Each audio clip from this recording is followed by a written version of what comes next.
Me doctor Surekha Waghmare, obstetrician, gynaecologist and IVF specialist from Mumbai. आमच्या क्षेत्रामध्ये नवीन नवीन शोध लागत आहेत, रिसर्च होत आहेत, नवीन नवीन टेक्नॉलॉजीज येत आहेत आणि त्यामुळे ट्रीटमेंट खूपच ॲडव्हान्स झालेले आहेत. त्यामुळे मी प्रत्येक स्त्रीला हे सांगू इच्छिते की ती खात्रीपूर्वक आई बनू शकते. फक्त तिने योग्य ट्रीटमेंट घेणं आणि त्यामध्ये सातत्य राखणं हे खूपच गरजेचं आहे. आता ह्या ॲडव्हान्स ट्रीटमेंटमुळेच चांगल्या चांगल्या प्रकारचे NICU निघत आहेत आणि ह्या NICUमध्ये चांगले पिडियाट्रिशियनही काम करत आहेत.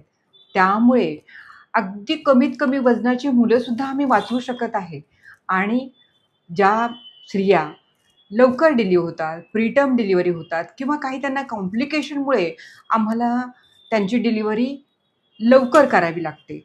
अशी छोटी-छोटी, लहान-लहान मुलंसुद्धा आम्ही वाचवू शकतोय आणि म्हणूनच मी तुम्हाला सांगते, की तुम्ही आई होऊ शकता. आता आज मी तुमच्याबरोबर एक अशीच माझी चॅलेंजिंग पेशंट शेअर करणार आहे. अशीच एक दिवस माझ्याकडे एक पेशंट आली. वय अंदाजे असेल 35 इयर्स किंवा 35 वर्षाची होती. शॉर्ट स्टेचर म्हणजे हाईट तिची होती अराउंड 4 फूट आणि वजन होतं 80 किलो. Typical PCODची patient. म्हणजे असे हेअर आलेले, ॲक्ने आलेले, ओबेसिटी होती आणि बघूनच असं वाटत होतं की ती PCODची पेशंट आहे. लग्नाला 13 वर्ष झाली होती. त्यामुळे तिने बरेच डॉक्टरांकडे गेली होती. बऱ्याच फाईल तिच्याकडे होत्या आणि तिची जाऊबाई जी माझ्या ओळखीची होती, ती त्या पेशंटला घेऊन माझ्याकडे आली.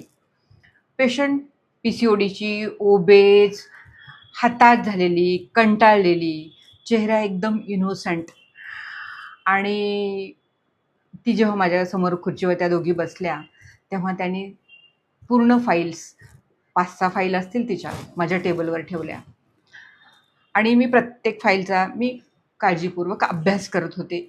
ती माझ्याकडे इनोसेंटली बघत होती आणि पूर्ण फाईलचा अभ्यास झाल्यानंतर ती मला एकच म्हणाली, "मॅडम, माझ्यात खूपच मोठा प्रॉब्लेम आहे का हो?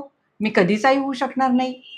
तिच्या चेहऱ्याकडे मी 2 मिनिटं बघत बसले आणि मी तिला म्हणाले, "अगं, तो तुझा प्रॉब्लेम आहे ना, तो माझ्यासाठी चॅलेंज आहे."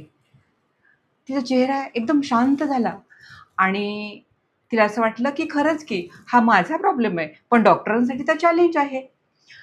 आणि तिने माझ्याकडे ट्रीटमेंट चालू केली.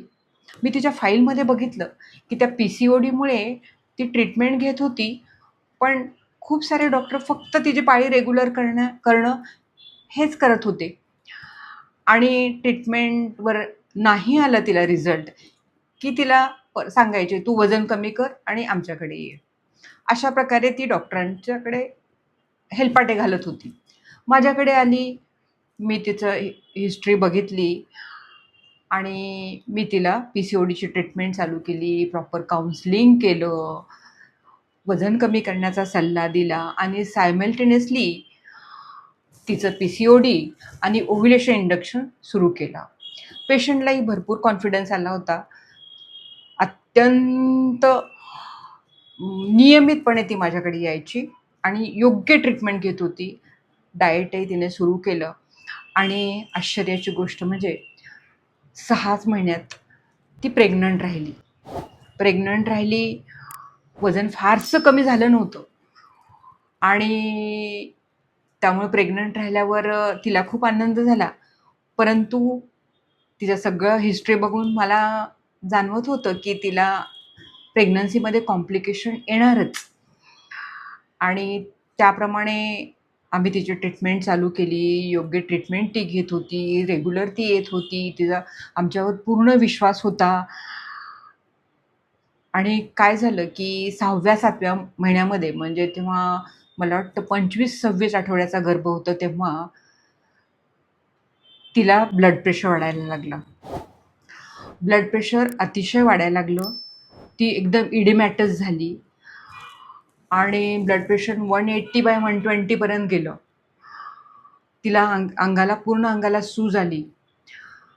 फक्त 25 ते 26 वीक्सचं ते प्रेग्नन्सी होतं, ट्रान्सवर्स लाय होता, पूर्ण कॅल्सिफाईड प्लासेंटा होता. नंतर पाण्याचं प्रमाण अतिशय कमी झालं होतं. तिला ॲडमिट केली होती मी आणि मला इतर डॉक्टरांनी सल्ला दिला की हिला आपण इन्स्टिट्यूटला पाठवूया. पण पेशंट इन्स्टिट्यूटला जायला तयार नव्हती, कारण ती म्हणाली माझं डॉक्टरांवर विश्वास आहे, जे होईल ते माझं त्यांच्या हातानेच होऊ दे. आणि ती म्हणजे असं पूर्ण विश्वास टाकून माझ्यावर बसली होती. NST केलं. NST अतिशय पुअर होतं. लायकर पूर्णच गेला होता. आणि आता खरं म्हणजे माझ्यासमोर धर्मसंकट होतं की आता काय करू?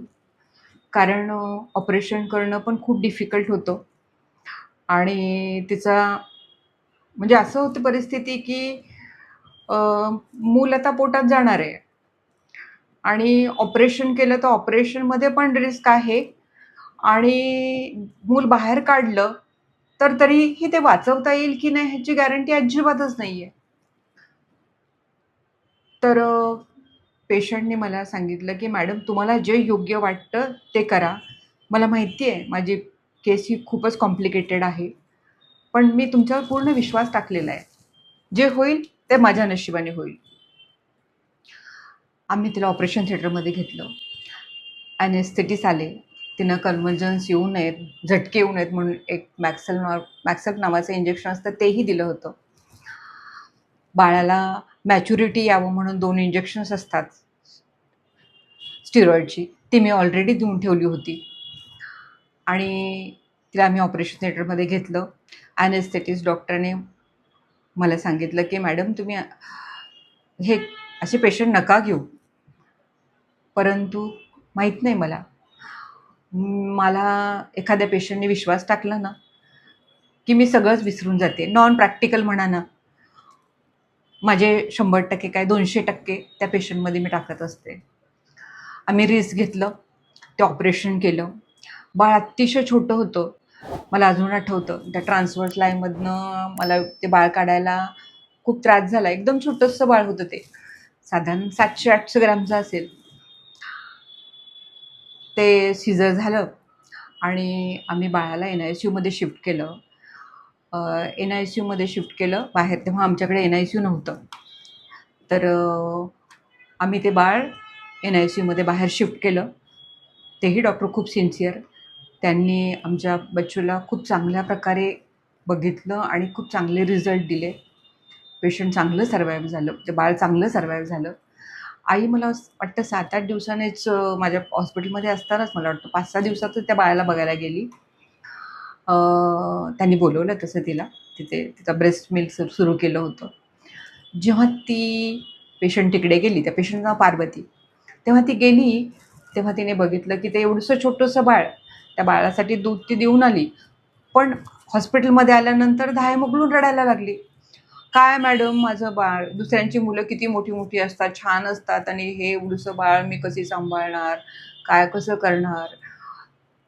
आणि मला अजून आठवतंय ती अशी माझ्यासमोर बसून रडायला लागली की किती छोटंसं आहे ते, मी कसं सांभाळणार?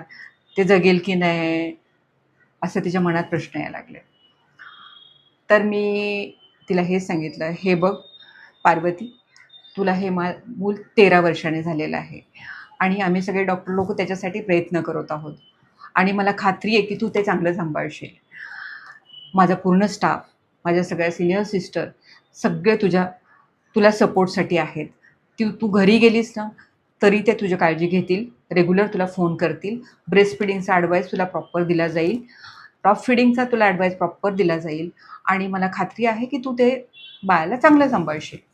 ती माझ्याकडे आली, तिला कॉन्फिडन्स आला.